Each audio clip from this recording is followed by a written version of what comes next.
Alright, so this is my hydraulic project. I decided to do a crane for it, and as you can see, there are three different syringes, each of which does a different function inside of the crane. So this one here deals with the up and down movement of the crane. So as we do that, it goes up.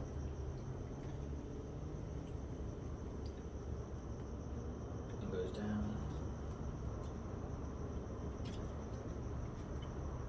Now this first one over here deals with that part, which is basically what carries the load of the crane. So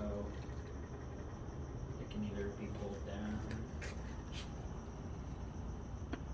or be pulled up.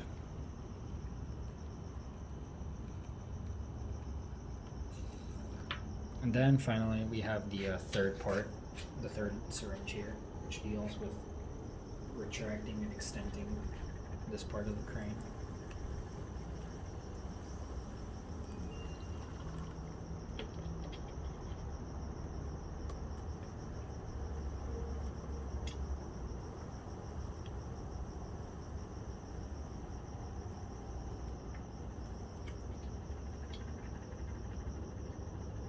Alright, so the reason that I decided to use this for my hydraulic projects is because I think that cranes are pretty cool.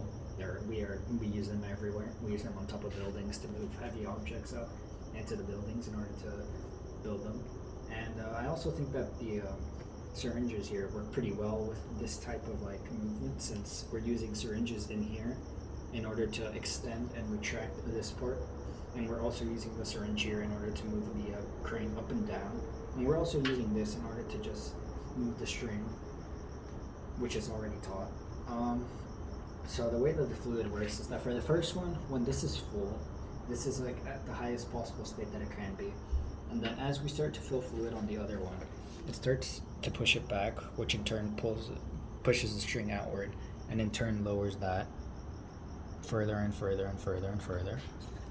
And then, of course, obviously, the other way around. It pulls up.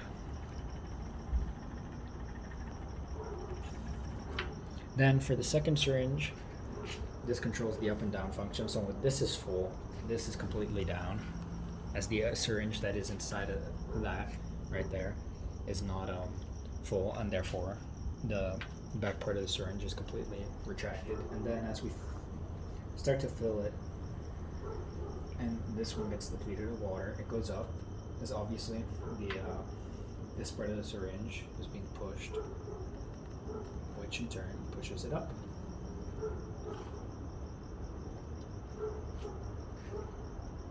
And the other way around, of course. And then, of course, we have the third and final syringe, and this just deals with the retraction and extension. So when this is full, this is completely retracted in, and then as we start to push the fluid out, this starts to get extended out. And of course, vice versa.